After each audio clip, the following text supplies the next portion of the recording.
আমাদের বর্তমান সমাজে আমরা বিচিত্র সব চরিত্রের মানুষ দেখতে পাচ্ছি। ভালো মন্দ মিলিয়েই আমাদের বসবাস এবং এই খারাপ এবং ভালো নিয়েই আমরা জীবনযাপন করছি। তো বর্তমানে মনে হয় যে ভালোর চেয়ে মন্দের ভাগটাই আমাদের ঘাড়ে চেপে বসেছে। আমানতদারিতা নেই, শুধু ওয়াদা বরখেলাপ, যেটা হাদিসে এসেছে যে মুনাফিকের 3টি লক্ষণ: যখন সে কথা বলে মিথ্যে বলে, যখন সে ওয়াদা করে ভঙ্গ করে এবং আমানতদারিতা নষ্ট করে। তো এরকম একজন আমাদের সমাজে বসবাসকারী ডিফল্টার ব্যক্তিকে নিয়ে আমাদের আজকের গল্প, শিক্ষণীয় গল্প। তো এই ব্যক্তি মানুষের কাছ থেকে কর্জে হাসানা হোক আর ধার হোক আর লোন হোক নিয়ে এসে বিভিন্ন কায়দায় বিভিন্ন ওসিলায় সে ডেট পরিবর্তন করতে থাকে। তো এক ভদ্রলোকের কাছ থেকে বিগ অ্যামাউন্ট লোন করার পরে ওনাকে ঘোরানোর পরে উনি থানায় তার বিরুদ্ধে মামলা করেছে। তো এই মামলায় কিভাবে সে জয়ী হবে সেই পথ খোঁজার জন্যে সে একজন ভালো অ্যাডভোকেট অর্থাৎ উকিল সাহেবের সঙ্গে যোগাযোগ করেছে। মোটামুটি সেই উকিলের বিভিন্ন কেস হ্যান্ডেল করে তার একটা সুনাম আছে। সে ওইভাবেই যোগাযোগ করে তাকে পেয়েছে এবং তার সঙ্গে বলেছে যা খরচ চায় আপনাকে পে করব, তবে আমাকে জয় করতে হবে, যেভাবেই হোক আমি যেন এই মামলায় হেরে না যাই। তো উকিল সাহেব সব শুনেছে। দীর্ঘদিন যাবৎ ওই পাওনাদার তার পিছে ঘুরে ঘুরে ঘুরে ঘুরে অবশেষে মামলা দায়ের করেছে। তো যা হোক, ছোটোখাটো যারা পাওনাদার তারা তো আর মামলা হামলার ভিতরে যাবে না। বড় ধরনের অ্যামাউন্ট নেওয়ার পরেই তো সে মামলাটা খেয়েছে। এখন সে এটার থেকে পালিয়ে বেড়াচ্ছে এবং যখন সমন জারি হয়েছে তখন তাকে তো থানায় এবং কোর্টে হাজির হতে হচ্ছে। যার কারণেই সে কোনো উপায়ান্তর না পেয়ে ভালো একজন উকিল ধরেছে। কিন্তু সেই উকিলও খুব ট্যালেন্ট এবং খুব চালাক।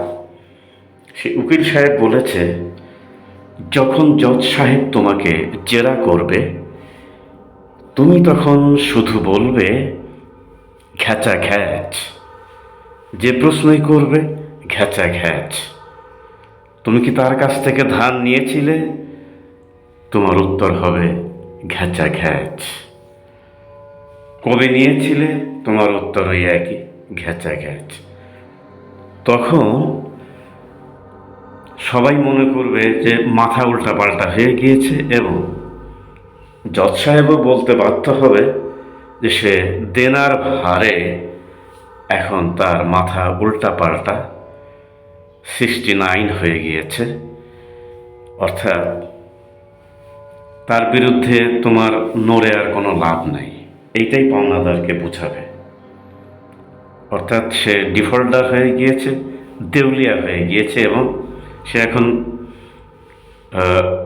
ম্যাড পর্যায়ে আছে। অর্থাৎ ব্রেন ডিসঅর্ডার হয়ে সে উল্টাপাল্টা কথা বলছে। ঠিক কোর্টে দাঁড়ানোর পরে যে কোনো প্রশ্নের উত্তরে সেই বলছে শুধু ঘ্যাচা ঘ্যাচ। যে প্রশ্নই করছে জজ সাহেব বলছে ঘ্যাচা ঘ্যাচ। তাকে চেনো? বলছে যে ঘ্যাচা ঘ্যাচ। এত টাকা নিয়েছিলে? বলছে ঘ্যাচা ঘ্যাচ। তখন জজ সাহেব বলছে যে আসলে মাথা উল্টাপাল্টা হয়ে গিয়েছে, পাগল হয়ে গিয়েছে, এর বিরুদ্ধে মামলা খারিজ। ব্যাস, মুক্তি পেয়ে গেল বেচারা। অ্যাডভোকেট সাহেবের পরামর্শ অনুযায়ী এখন যখন সব বের হয়ে চলে যাচ্ছে, অ্যাডভোকেট সাহেব ডাক দিয়েছে যে উকিল সাহেব এই কেসটি হ্যান্ডেল করেছে। উকিল সাহেব চেম্বারে এনে যখন বলছে যে মুক্ত তো করে দিলাম বিশাল দায় থেকে, বিশাল পাওনাদার থেকে, এবার আমার যে ফি সেটা দিয়ে দাও।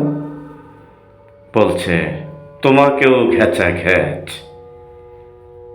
বলছে যে উল্টাপাল্টা কথা না বলে, আমি তো অনেক তোমার জন্য খাটলাম, পরিশ্রম করলাম, তোমাকে বিশাল ডিফল্টার থেকে এখন মুক্ত করে দিলাম, আর আমাকেই বলছো ঘ্যাচা ঘ্যাচ।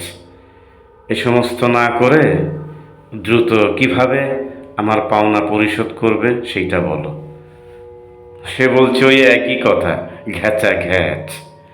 অর্থাৎ যে বুদ্ধি শিখিয়েছে সেই বুদ্ধিতেই সে এখান থেকেও তার ফিটাও না দেওয়ার ভান করেছে।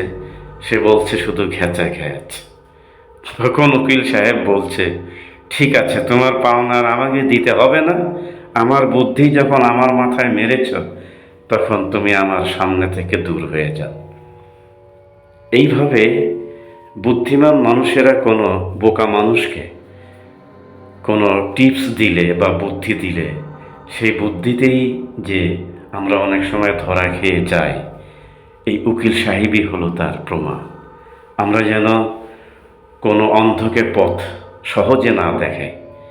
হ্যাঁ, আমরা পথ দেখাবো ভালোর জন্যে, আল্লাহ তাআলাকে পাওয়ার জন্যে, নবীর পথে চলার জন্যে এবং আখেরাতে মুক্তির জন্যেই আমরা শুধু পরামর্শ এবং পথ দেখাবো ইনশাআল্লাহ। এই ছোট্ট গল্প থেকে আমরা এই শিক্ষায় গ্রহণ করব। আসসালামু আলাইকুম ওয়া রাহমাতুল্লাহি ওয়া বারাকাতুহু।